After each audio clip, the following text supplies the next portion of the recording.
akan kacau dalam sebuah negara, dalam sebuah entity termasuk partai politik kalau mataharinya banyak. Bisa dibayangkan. Makin panas karena matahari sudah panas, kalau ada dua, ada tiga.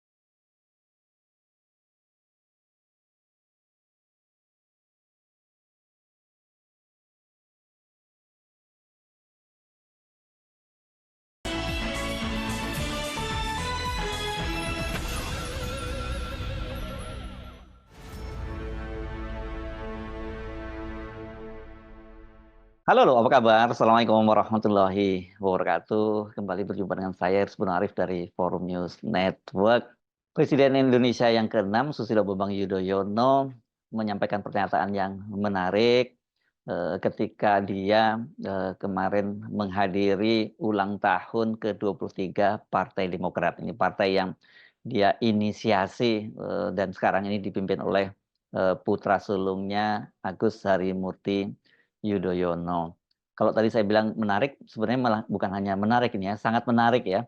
Karena pada ulang tahun itu SBY itu ini awal-awal pidatonya dia menyampaikan statement ini mulanya sih dia bercerita tentang bahwa setelah dia tidak lagi menjadi ketua umum Partai Demokrat, dia tidak pernah datang ke kantor Partai Demokrat ya. Jadi dia rupanya dia sengaja menarik diri gitu, memberi ruang kepada Agus Harimurti untuk memimpin partai itu.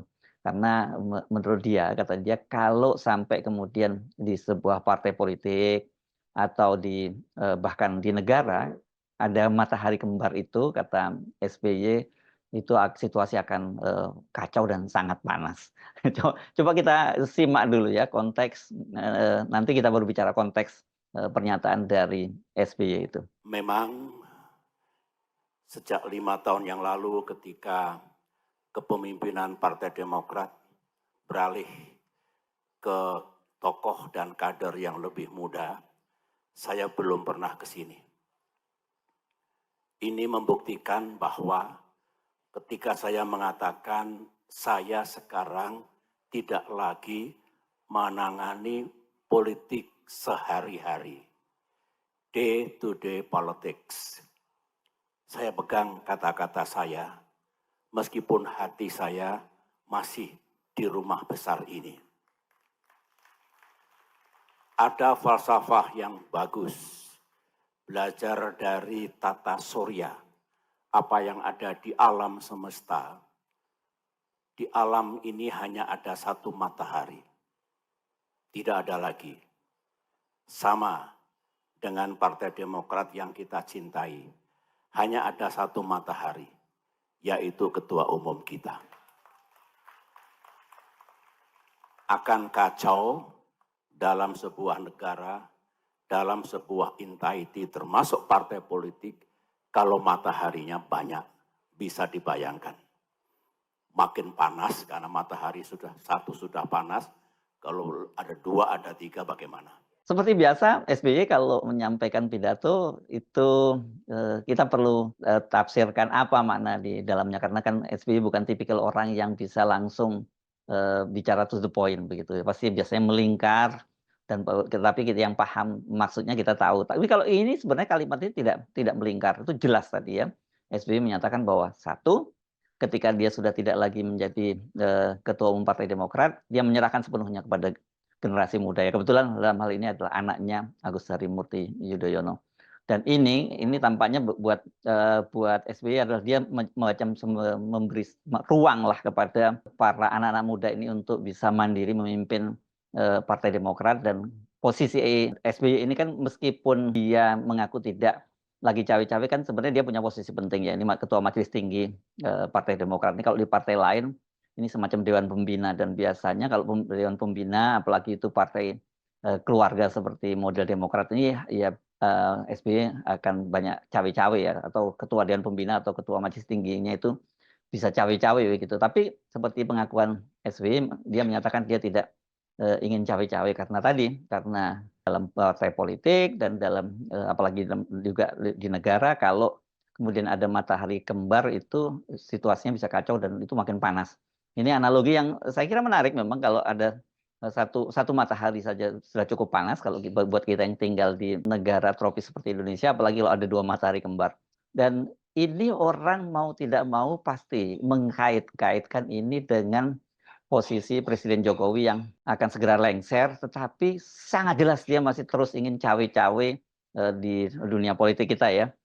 Selain dia menempatkan anaknya, yakni Gibran Rakabuming sebagai wakil presiden terpilih yang nanti akan mendampingi Prabowo Subianto, tapi kan juga dia menyiapkan menantunya Bobi Nasution itu untuk menjadi calon gubernur di Sumatera Utara, sementara cawe-cawe Jokowi dalam politik menyiapkan dinastinya yakni Kaisang Pangarep ini boleh dibilang ini gagal ya. Kalau kita sebut gagal total kita belum tahu ya karena akhirnya seperti apa. Yang jelas kan Kaisang Pangarep diberi jabatan sebagai Ketua Umum Partai Solidaritas Indonesia, di backup penuh baik dari sisi finansial maupun sumber daya kekuasaan, tapi ternyata juga tidak berhasil masuk di parlemen. Dan ini yang saya kira mungkin jadi PR besar dan mungkin itu harus diakui oleh Jokowi sebagai salah satu kegagalannya adalah menjadikan Kaisang sebagai kepala daerah atau setidaknya wakil kepala daerah. Kaisang kita tahu tadinya dia mengincar jabatan sebagai gubernur di Jakarta, tapi kan kemudian Kim Plus ini, Koalisi Indonesia Maju Plus, memutuskan yang diusung pada pilkada di Jakarta kali ini adalah Ridwan Kamil, kader Partai Golkar, dan berpasangan dengan Suswono, kader Partai Keadilan Sejahtera sebagai calon wakil gubernurnya. Dan setelah itu Kaisang kan kemudian mengalihkan incarannya dengan dia akan mencalonkan diri sebagai calon wakil gubernur di Jawa Tengah berpasangan dengan Komisaris Jenderal Polisi Ahmad Lutfi. Ini sudah muncul rekomendasi dari Nasdem misalnya sudah muncul rekomendasi mengusung pasangan Komjen Ahmad Lutfi berpasangan dengan Kaisang Pangarep. Kaisang bahkan juga sudah mengurus surat-surat kelengkapan administrasinya ke Pengadilan Negeri Jakarta Selatan, dan di situ jelas disebutkan seperti dikatakan oleh Humas Pengadilan Negeri Jakarta Selatan, dia akan mencalonkan diri sebagai calon wakil gubernur di Jawa Tengah. Tapi kemudian ternyata peta berubah, kemudian Koalisi Indonesia Maju Plus itu memutuskan Komisaris Jenderal Polisi Ahmad Lutfi itu dipasangkan dengan Tats Yasin Zubair, ini putra dari almarhum Kiai Maimun Zubair yang sebelumnya juga sudah pernah menjadi wakil gubernur Jawa Tengah mendampingi Ganjar Pranowo. Jadi untuk sementara ini posisi-posisi eksekutif sebagai kepala daerah ya tertutup bagi Kaisang karena pendaftaran juga sudah ditutup dan ini kan sekarang tinggal penetapan. Kita tidak tahu apakah kemudian nanti Kaisang ini akan diberi jabatan di kabinet gitu oleh Presiden terpilih Prabowo atau tidak, karena kan PSI ini juga termasuk salah satu partai yang berada di Koalisi Indonesia Maju Plus. Jadi kalau nanti misalnya Kaisang Pangarep diberi jabatan di pos kementerian di pemerintahnya Prabowo, ya berarti Jokowi berhasil ini menanamkan pengaruhnya, berarti dia juga bargaining power-nya dengan Prabowo Subianto itu masih sangat kuat.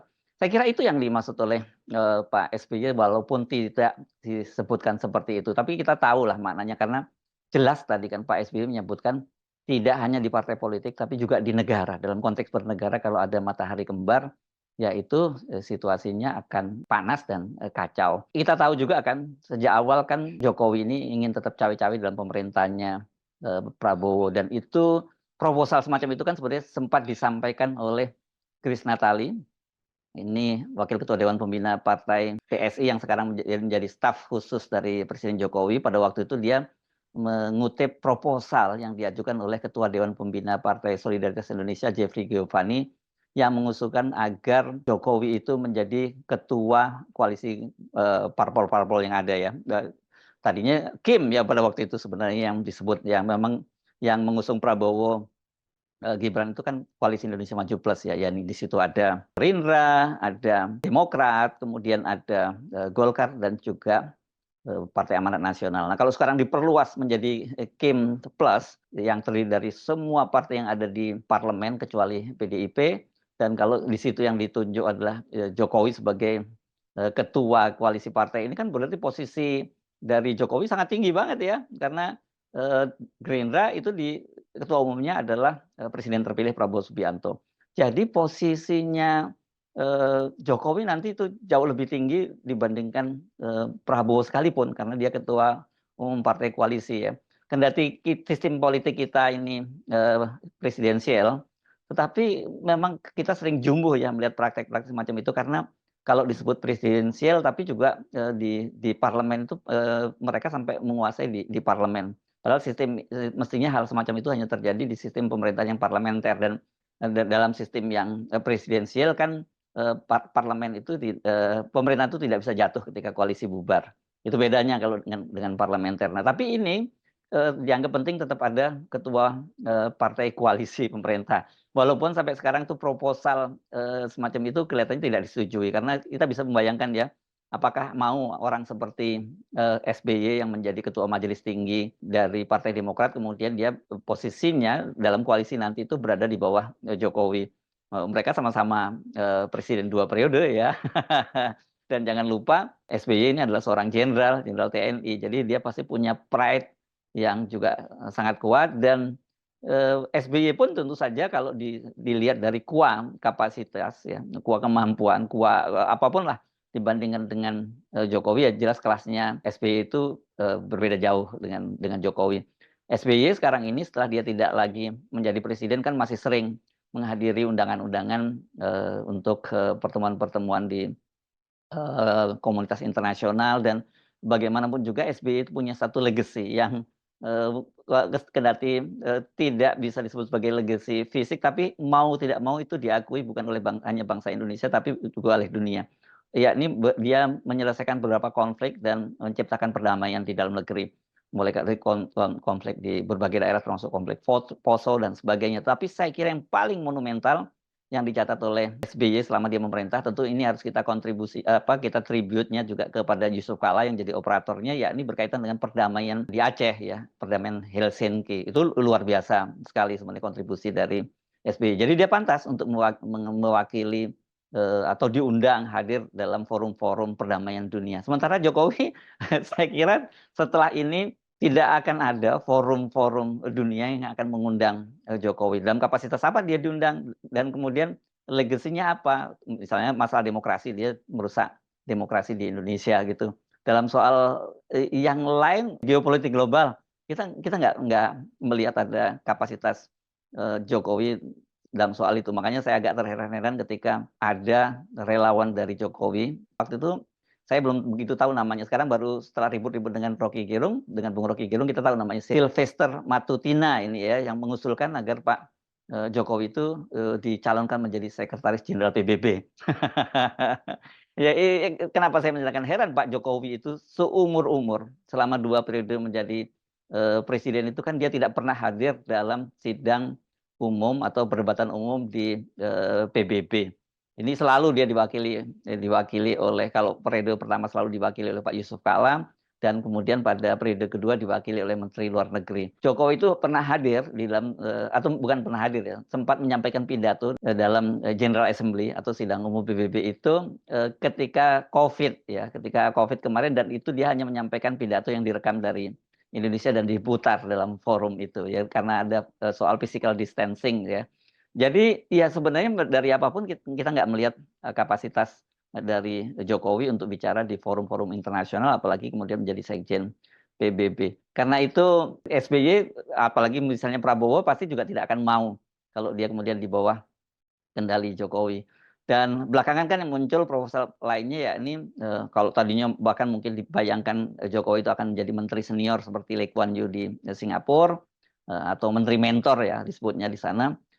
Kan dia diusulkan juga menjadi ketua Dewan Pertimbangan Agung DPA ini sebuah lembaga yang sebenarnya sudah dimatikan sekarang dihidupkan kembali.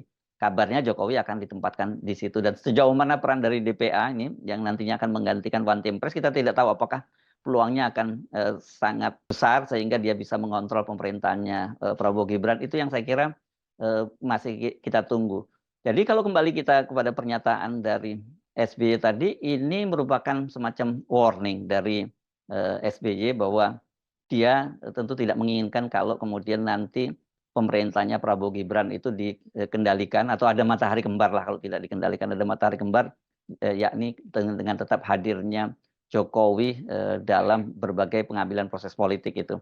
Dan SBY sendiri kalau dalam konteks bernegara kan dia memang sudah menyentuhkan itu ketika dia lengser 2 periode dan dia menyerahkan jabatannya itu kepada Jokowi, memang dia kemudian tidak lagi terlibat dalam day to day politik, itu bahasanya SBY. Hanya beberapa momen-momen penting itu memang SBY terlihat ikut mengambil keputusan. Salah satunya kemarin ketika keputusan dari Partai Demokrat meninggalkan koalisi perubahan karena batal mendapatkan posisi sebagai calon wakil presiden Anies Baswedan pada koalisi perubahan dan persatuan ya pada waktu itu, dan kemudian mereka hengkang dan pindah ke koalisi Indonesia Maju yang dipimpin oleh Prabowo Subianto. Di situ SBY ikut memutuskan, ikut cawe-cawe gitu.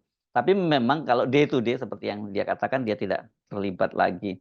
Jadi ya mau tidak mau kita lihat konteksnya, kalau walaupun SBY tidak menyatakan langsung yang dia sebut itu adalah Jokowi, ini pasti dia menyindir Jokowi. Sudahlah, kata dia, mungkin dia mengajak, oke kalau mau masuk presidensial club bersama kami, mungkin kira-kira seperti itu maksudnya Pak SBY, jangan nggak usah cawe-cawe. Beri kesempatan pada Prabowo untuk memimpin pemerintahannya, untuk mewujudkan visi misinya tentang bangsa dan negara ini, seperti juga dia dulu memberi kesempatan kepada Jokowi untuk mewujudkan mimpi-mimpinya membangun infrastruktur, walaupun sekarang ini jadi persoalan serius ya, mimpi atau ambisi Jokowi untuk meninggalkan legacy berupa infrastruktur itu. Sekali lagi kita tidak bisa melepaskan itu, dan saya kira Prabowo juga paham soal itu, apa yang disampaikan oleh SBY, dan kita bisa menduga ya, karena Prabowo ini kan sangat sering juga berkonsultasi dengan Pak SBY berkaitan dengan masalah kepemerintahan ini, karena bagaimanapun juga dari sisi ini, meskipun mereka pernah satu angkatan di Akademi Militer, SBY tentu lebih punya pengalaman karena dia pernah menjadi presiden selama 2 periode. Pasti soal ini mungkin sudah disampaikan juga oleh SBY dengan lebih terbuka ketimbang seperti yang disampaikan SBY pada hari ulang tahun Partai Demokrat ke-23 kemarin, yang pernyataannya itu tidak disampaikan secara tegas, tapi publik bisa menangkap kemana arah tujuan dari pernyataan dari SBY. Gaya SBY seperti itulah. Kita jadi teringat kan beberapa hari yang lalu ketika SBY bicara di forum yang digelar oleh Bloomberg dan dia ditanya oleh wartawan tentang kemungkinan intervensi dari Presiden Jokowi terhadap pemerintahan Prabowo, kan pada waktu itu Pak SBY itu tergagap gitu, gelagapan, sempat sampai menarik napas panjang, dan baru kemudian dia menyatakan kepada pewawancaranya dari Bloomberg sebaiknya tidak mempertanyakan soal itu. Saya kira ini kalau kita kaitkan dengan momen di Bloomberg itu adalah jawaban yang disampaikan oleh SBY, kendati lagi-lagi tidak dalam bahasa yang sangat terang gitu. SBY kan biasanya menyampaikan gitu, sampaikan dalam bahasa yang terang. Tetapi kendati tidak terang, orang pun juga bisa menangkap dengan terang dan jelas apa pesan dari SBY kepada Prabowo dan juga sindirannya kepada Jokowi. Saya Aris Arif dari Forum News Network. Sampai jumpa lagi. Wassalamualaikum warahmatullahi wabarakatuh.